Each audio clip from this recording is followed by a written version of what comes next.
Luas, tudo bem com vocês? Eu espero que sim. Bem-vindos aqui a mais um boletim informativo do canal. Eu sou a Ana Paula, como sempre, trazendo aí para vocês as melhores notícias do dia. E olha só, né? Vamos falar hoje do adicional de 25% para cuidador do BPC e quanta gente tem representante legal, quanta gente pode ter acesso a isso aqui, né? E também quem vai ter o benefício bloqueado agora em 2025 pelas mudanças do BPC atualizada pelo governo. Então é muito importante que todos que recebem um benefício de prestação continuada assistam a esse vídeo para não ter dúvidas sobre o que o governo está trazendo de mudanças. Então eu vou trazer aqui agora para vocês. Antes eu queria só convidar rapidinho quem ainda não é inscrito a se inscrever no canal, ativa o sininho de notificação, compartilha. Lembrando que o Alô BPC é um canal exclusivo focado nos direitos do BPC Loas e todos os dias, domingo a domingo, feriado, tem vídeo informativo aqui para atualizar vocês, tudo bem? Bom, gente, bora lá. Começa aqui com o adicional de 25%. O que está acontecendo? Hoje, na legislação brasileira, o aposentado por invalidez que comprova que necessita de cuidados de terceiros para atividades do cotidiano, tomar banho, se vestir, comer, pegar alguma coisa do alto, enfim, atividades básicas, né, que precisa ter alguém ali para dar suporte. Essa pessoa consegue um complemento de salário de 25% do valor. Então, pega seu salário e divide por 4, você tem aí o valor que você consegue receber, né? E o que acontece? O salário hoje, ele tá R$ 1.518. Se você divide por 2, dá R$ 759 reais. Então, estamos falando de R$ 759 reais aí, quando você ganha 50%. Se você divide por 4, que é o adicional de 25%, dá R$ 379,50. Estamos falando de R$ 379,50 a mais todos os meses. São 12 salários no ano, já que são 12 meses no ano, né? Então estamos falando aí de você receber 379 por mês, 12 meses de 379. Então, o seu salário, em vez de ser 1.518, passaria para R$ 1.897,50 esse ano. Isso é o que está já recebendo o aposentado por invalidez. Adicional, como é 25% de salário, salário aumenta, o adicional aumenta também, porque ele é um percentual do salário do mês. Então, o aposentado por invalidez, que ganha o salário mínimo, já está pegando esse salário esse mês, 1.897, ao invés de ser só 1.518, que é 1.518 mais os 379,50 do reajuste. E o que acontece? Antes de 2021, quem era do BPC, às vezes, na justiça, conseguiu adicional. Aposentado por idade, por tempo de contribuição, conseguia adicional. Pensão por morte, conseguiu adicional. Por quê? A pessoa estava na mesma situação que o aposentado por invalidez. Por mais que não era aposentado por invalidez, estava na mesma situação de depender de terceiro para atividades do cotidiano. E também recebia benefício do INSS. Então, teve até um entendimento do STJ, que é o Superior Tribunal de Justiça, recente, que entendeu o direito de isonomia, que o INSS não podia discriminar o beneficiário por ele não ser aposentado por invalidez. Se ele está na mesma condição, ele teria que receber. E muitos juízes pegaram esse entendimento para dar a sentença favorável ao beneficiário.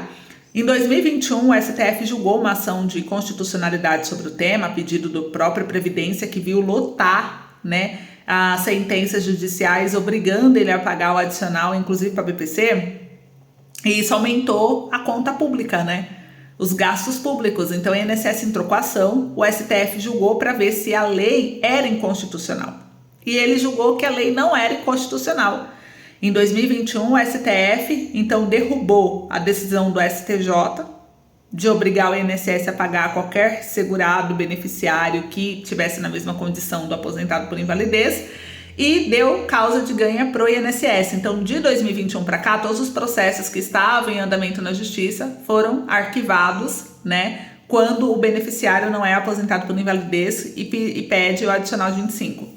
E considerou que, né, as pessoas que recebiam parar de receber porque não fazia jus. Deveria fazer jus somente ao aposentado por invalidez, porque a lei é clara, ela diz aposentado por invalidez e não há problema nenhum na lei direcionar um benefício para um tipo de benefício específico. Então foi isso que ele julgou. E aí, desde então, somente o aposentado por invalidez recebe. Mas há um projeto que está aqui no Senado, que ele garante esse acréscimo de 25% para todos os beneficiários da Previdência Social. Então o STF na época julgou, né, que se fosse alterar a lei, caberia ao Congresso, Câmara, Senado e Presidente da República. Então foi o que começou a discutir. Então o Congresso, ele garante aí no projeto um acréscimo de 25%, incluindo para o BPC, para quem precisa de cuidador. Então, pessoas que dependem do BPC Loas, precisam de assistência permanente, poderiam, se for aprovado esse projeto, ter um acréscimo de 25% no valor do benefício, e isso é o que propõe o projeto de lei que foi apresentado pelo senador Romário, que é do PL do Rio de Janeiro. O projeto de lei é o 4.680 de 2024, ele inclui na Lei Orgânica de Assistência Social, LOAS, né, um parágrafo estabelecendo que o valor será acrescido para os beneficiários que necessitam de apoio constante para atividades diárias, e a medida busca equiparar o tratamento dado aos atendidos pelo BPC ao já previsto na lei que dispõe sobre os planos de benefício de previdência e que já concede o adicional semelhante ao aposentado por incapacidade permanente. Então, ele disse: sabemos que parte dos beneficiários do BPC demanda a assistência permanente de um cuidador que os apoie em necessidades básicas. No entanto, infelizmente, o valor do benefício, que é um salário mínimo, fica muito aquém dos gastos que esses beneficiários possuem com o cuidador, né? Fora que muitos dos cuidadores não conseguem ter renda própria, porque todo o seu tempo é para cuidar do beneficiário, que é um papel do Estado, mas acaba sobrando para o familiar.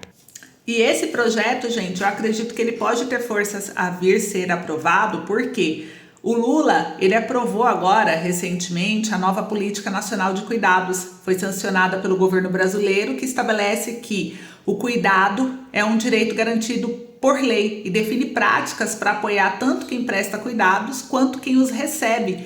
E a partir de agora, o governo irá criar diretrizes claras para implementar medidas que garantam um cuidado digno e acessível a todos, né? E alguns exemplos de política são aumento de vagas em creches públicas. O governo pode ampliar o número de creches gratuitas, garantindo que mães e pais que trabalham tenham onde deixar seus filhos com segurança e qualidade, né? Centro de convivência para idosos também, criado e ampliado para que os idosos possam receber cuidado e participar de atividades associativas e recreativas durante o dia. E isso daí ele vai receber uma atenção profissional enquanto os familiares podem trabalhar. Formação e capacitação de cuidadores, o governo pode oferecer cursos gratuitos para formar cuidadores profissionais, garantindo aí, né, pessoas interessadas em atuar como cuidador, acessar esses cursos e se qualificar para o mercado de trabalho. Subsídios para serviço de cuidado domiciliar, né? As famílias em situação de vulnerabilidade poderão receber auxílio financeiro ou acesso a cuidadores especializados pelo SUS. Então, a mãe que cuida de uma criança sozinha, com deficiência, ela poderá contar com apoio governamental para contratar ajuda, né? Ou receber uma ajuda gratuita de algum enfermeiro, de algum cuidador que venha do SUS. Apoio à saúde mental de cuidadores, programas específicos poderão ser criados para cuidar da saúde mental e emocional de quem presta os cuidados, corrigindo o desgaste físico e psicológico, né? Grupos de apoio, sessão de terapia gratuita, tudo que poderá ser disponibilizado pelo Sistema Único de Saúde. Flexibilidade no trabalho para cuidadores familiares, então leis e regulamentações poderão ser ajustadas para garantir que os trabalhadores que cuidam de famílias tenham horários flexíveis ou licenças específicas, né? Incentiva a construção de infraestrutura inclusiva, campanhas de conscientização e educação. Então, essa política ela busca transformar o cuidado em uma responsabilidade compartilhada, não só do familiar, mas entre o governo, a família e a sociedade, promovendo aí dignidade e qualidade de vida para milhões de brasileiros. Então percebam que esse projeto vai de encontro com essa lei sancionada aí pelo governo, tudo bem? Agora eu vou trazer aqui para vocês, né? Então a gente falou a respeito desse adicional de 25% do cuidador. Agora eu quero falar quem é que vai ter o benefício bloqueado agora em 2025 devido às mudanças do BPC Loas. Então o que acontece, né? O governo sancionou com veto a lei que endurece regras do BPC. Como já está em vigor, é a Lei 15.077, ela foi publicada inclusive no final do ano passado, em dezembro, logo na semana do recesso parlamentar, e ela enrijece as regras de acesso ao BPC, esse programa que garante um salário mínimo aos idosos e pessoas com deficiência de baixa renda, e de acordo agora com a nova lei, o recebimento do dinheiro fica condicionado, por exemplo, ao beneficiário ter um documento com cadastro biométrico no CRAS, todo mundo tem que ter biometria, todo mundo tem que ter cadastro no CRAS, né? Fica exigida a atualização cadastral, no mínimo a cada 2 anos, sancionado também pelo presidente da República a nova legislação ela fala que todos os meses o BPC passará por um pente fino, então por um cruzamento de dados, para ver se realmente, né, a pessoa ela não tá ali com uma renda que ultrapassa o valor do benefício. Então perceba que tá um pouco mais rígido.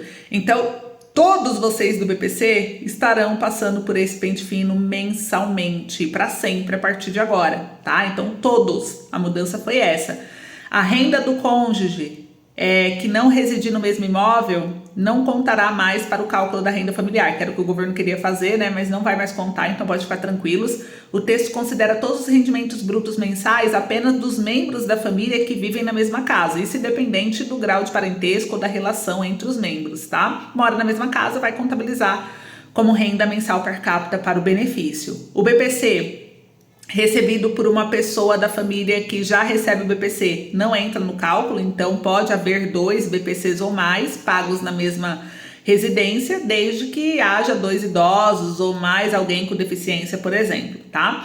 A lei determina que os cadastros devem ser atualizados no máximo a cada 24 meses e que a biometria é obrigatória, exceto nas localidades de difícil acesso ou em razão de dificuldade de deslocamento do beneficiário por motivo de idade avançada, estado de saúde ou outras situações excepcionais previstas no ato do Poder Executivo. O Lula vetou o trecho da proposta também, conforme ele mesmo havia proposto, né, de excluir as deficiências leves da lista de pessoas elegíveis a receber o benefício. Então, pessoas com deficiência leve continuam para receber o BPC. Então, essas foram as mudanças, esses são os impactos. Então vamos ficar atentos. Qualquer outra mudança em breve eu trago aí para vocês, tá? Então é isso. E falando do Voa Brasil, que muita gente perguntou aí a respeito do Voa Brasil, se o governo, né, ele vai ampliar o Voa Brasil ou não. Gente, aqui diz que para comprar passagem por avião por até R$200 esse ano, por enquanto tá valendo só para quem é aposentado que não viajou nos últimos 12 meses. Aposentado do INSS. Nos 5 primeiros meses de funcionamento, o programa Voa Brasil acumulou 23 mil passagens vendidas até o final de dezembro. Então, tá tendo uma adesão, mas somente aposentados. O governo ele pretende ampliar para os alunos do ProUni agora, né, para conseguir comprar. A compra é feita pelo site gov.br na aba Voa Brasil. E o Voa Brasil ele é um programa do governo federal onde libera passagem de avião de até R$200 no máximo, tá? Então, assim, o governo pretende ampliar para todos do cadastro único. Segundo ele, é uma intenção dele, mas isso vai acontecer gradualmente e não tem prazo para quando isso vai acontecer. Então, temos que esperar. E uma outra informação só para encerrar o vídeo, o Serasa Limpa Nome, ele informou que está conseguindo aqui trazer credores através de parceria com negociação de dívidas com até 90% de desconto. Então, quem tiver interesse, acesse o site do Serasa e veja se sua dívida aparece lá e se é atrativa a negociação que eles estão ofertando ou não, tá? Então não perca esses prazos, porque são momentos que ele põe, geralmente ele tem data início e fim para terminar. Então, consultar é de graça, então consulte. Não significa que consultar você tem que fechar, né? O acordo, se não for viável para você, você não fecha, mas pelo menos você tem ciência e vai sempre consultando para ver se compensa ou não. Vai que em um momento compensa, né? Então é isso. Beijo, obrigada, até logo.